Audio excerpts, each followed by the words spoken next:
नमस्कार, आप देख रहे हैं भूमि टीवी। मैं हूं संतोष कुमार। पर्यावरण एवं जलवायु परिवर्तन पर आधारित एक सेमिनार का आयोजन आज city Montessori school Gomti Nagar में किया गया है। इसमें बच्चों को यह शिक्षा दी जाएगी कि आप कैसे पर्यावरण को अपने अनुकूल रख सकते हैं और कैसे जलवायु परिवर्तन से बच सकते हैं। आइए आपको सीधे ले चलते हैं इस सेमिनार में।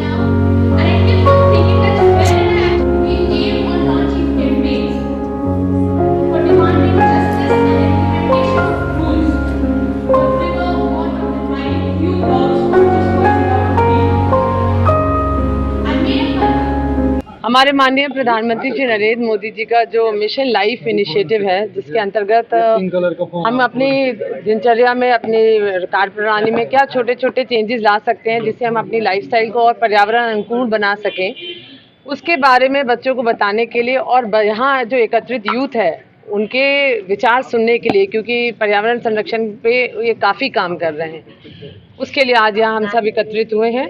आशा करती हूँ कार्यक्रम में जो बच्चों ने अपने विचार व्यक्त करे हैं और हमने जो बातें बच्चों से इंटरेक्शन के दौरान कही हैं, वो हमारे वन एवं पर्यावरण मंत्रालय की जो हमारी पॉलिसी है कि हम अपने पर्यावरण को और सुरक्षित संरक्षित बना सकें और अपना जो फॉरेस्ट का कवर है उसको और बढ़ा सकें, उसमें आगे जाके एक माइलस्टोन साबित होगा। लेकिन मैम, जिस तरीके से पेड़ों की कटाई हो रही है उसको किस तरीके से देखा जा रहा है? ये बच्चे हैं, ये बहुत इंपॉर्टेंट मैसेज देते हैं। ये इन्होंने कहा है कि हाँ, ये काटना नहीं चाहते हैं और ज़्यादा से ज़्यादा जो कटता है उसके अनुकूल ज़्यादा से ज़्यादा लगाते हैं। तो आप काटना बंद नहीं कर सकते, आपकी नीड्स हैं, टिम्बर की नीड्स हैं कंट्री में, वो तो उसके लिए काटना तो पड़ेगा आपको, लेकिन उसके अनुकूल अगर आप लगाते रहेंगे, एक पेड़ काट कर 10 पेड़ अगर आप लगाएंगे तो आप कभी क्राइसिस सिचुएशन में नहीं पड़ेंगे।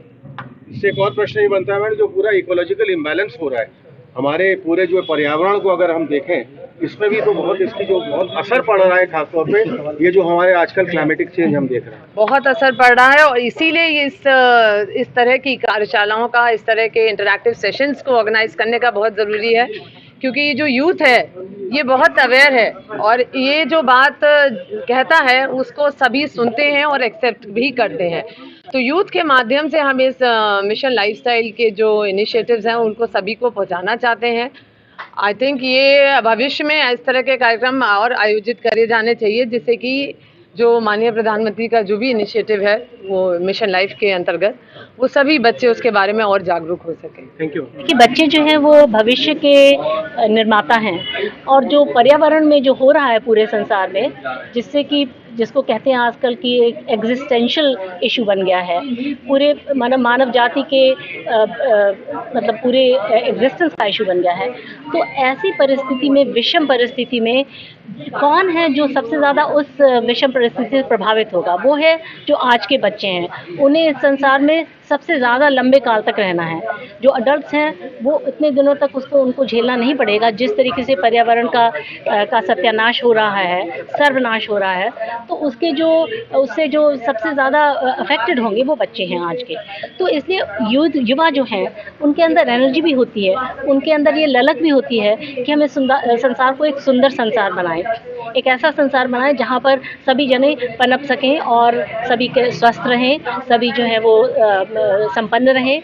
तो ऐसा समाज बनाने के लिए, ऐसी सृष्टि बनाने के लिए, ऐसी पृथ्वी पर रहने के लिए ये बहुत ज़रूरी है कि वो आज से ही, यंग एज से ही इस पर्यावरण के इशू में जो बहुत ही एग्जिस्टेंशियल है, अभी से रत हों, अभी से उसमें अपने को कार्यरत बनाएं। उसके लिए उनको जो भी संसाधन की ज़रूरत है, जो भी प्रोत्साहन की ज़रूरत है, वो ये जिम्मेदारी है किसी भी अच्छे स्कूल की कि आज की शिक्षा जो है वो आज की जो ज़रूरतें हैं उनके अनुकूल हो। शिक्षा जो है वो आज की ज़रूरतों से परे हट करके थ्योरेटिकल शिक्षा अगर दी जाती है, कन्वेंशनल तरीके से जो पुराने विषय चले आ रहे हैं सब उन्हीं पे ही शिक्षा होगी, तो वो एक शिक्षा अच्छी नहीं मानी जा सकती है आज के समाज में। आज के लिए वो शिक्षा चाहिए जो बच्चों को आज के जो रियल इश्यूज़ हैं उनसे जोड़े। तो इस तरीके की संगोष्ठी, इस तरीके की सेमिनार में यंग लोगों का प्रतिभाग लेना एक बहुत ही अहम चीज़ है और बच्चों को ही आगे संसार में इम्प्रूवमेंट्स लाने हैं। बच्चे क्यूरियस होते हैं, बहुत जिज्ञासु होते हैं, उनमें ये होता है कि हम संसार को बदलना चाहते हैं। वो प्रश्न करते हैं, अपने पेरेंट्स से प्रश्न करते हैं, टीचर से प्रश्न करते हैं। अगर उनको कुछ विसंगतियाँ लगती हैं संसार में तो उसके बारे में उनके बहुत प्रश्न होते हैं और वो समाज में न्याय चाहते हैं। तो न्याय भी एक बहुत बड़ा पहलू है जिससे हम जिस नज़रिए से हम पर्यावरण को देख सकते हैं। Canada in Delhi. Very pleased to be here in Lucknow. We are here supporting an event called 28 for 28. It's a event centered on youth action on climate change. It's called 28 for 28, and it's supporting and celebrating youth who are helping affect positive change on the climate. We're working with Save with Children, CMS Montessori School, and of course our chief guest here in government in UP.